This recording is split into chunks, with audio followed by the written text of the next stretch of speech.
sisters, workers by hand or by brain. The first thing I wanted to say is what a shame it is that our fellow Corbyn supporters who are in Manchester this week are unable to join us tonight. But I do wish to extend fraternal greetings to them and commend them for taking to heart Corbyn's wise words about cutting out the personal abuse and treating people with respect. I, for one, silently thanked Corbyn when I made my way into the secure zone earlier, grateful for the new spirit of decency and kindness that has swept through British politics since his election. I had, in fact, just come from Starbucks and I was worried that I'd spilt some coffee down my chin, and as I was on my way in, this charming young man pointed at me and went, "Scum, scum, scum." Oh, really? Oh, God, sorry. Save me some embarrassment there, mate. Thank you. This woman took rather a shine to me, tried to swap spit with me. Feisty little larrikin. So seriously, comrades, let's not make the mistake of dismissing Corbyn. Admittedly, a Labour victory in 2020 doesn't look screamingly likely at this point, particularly if Corbyn supporters insist on branding those Conservative voters they're going to have to win back in marginal constituencies if they're going to win the next election scum. But a lot can happen in 5 years. The Eurozone crisis may flare up again, the Chinese stock market may wreck the global economy, Lord Ashcroft and Isabel Oakeshott may decide to write unauthorised biographies of George Osborne, Theresa May and Boris Johnson. Liam Fox could end up leading the Conservative Party. I was going to say Nicky Morgan, but I don't think I'd get any more free schools approved. Back in your box, Nemo. Okay. Should that be fish tank? So we can't take victory in 2020 for granted. I think we have to persuade the British people that even in these terrible circumstances, socialism isn't the answer. And to do that, we have to reclaim the moral high ground on the issues of poverty and inequality. Here comes the serious bit. It's very short. Let's first take the issue of poverty. Socialism doesn't lift people out of poverty. It impoverishes them. There are countless examples, not just the Soviet Union, Communist China, Cuba, North Korea and Venezuela, but Britain in the 1970s, France today. Corbyn is right. Being poor, being born poor, shouldn't mean you have to stay poor. But that should be a Conservative rallying cry, not a Labour rallying cry. We're the party of opportunity, not Labour, which is why we've introduced a new living wage and taken the 3 million lowest earners out of tax altogether. Globally, free market capitalism has done far more to lift people out of poverty than state socialism.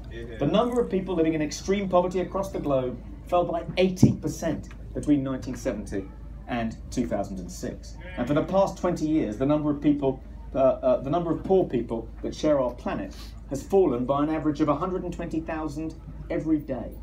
And this week, as some of you will have noticed, I'm sure, the number of people living in extreme poverty fell to less than 10% of the world's population for the first time in history.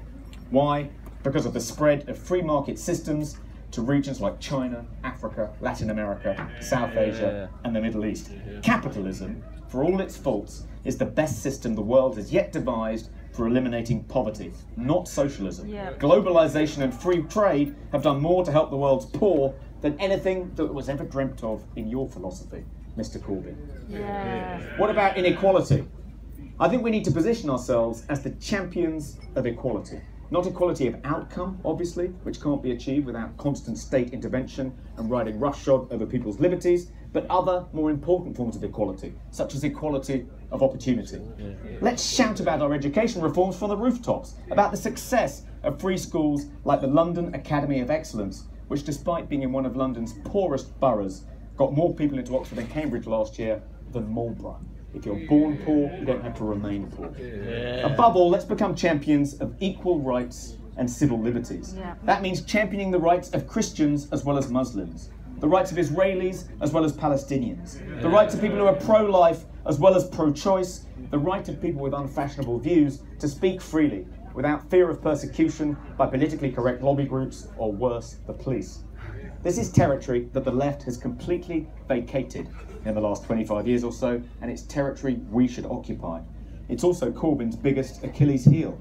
As you'll have noticed, he's quick to defend the enemies of Britain and the West, including groups like Hamas and Hezbollah, but ominously silent when it comes to the rights of women and homosexuals in ISIS-controlled Iraq and Syria. Quick to defend Putin's attacks on NATO, but not the people of Georgia or Ukraine.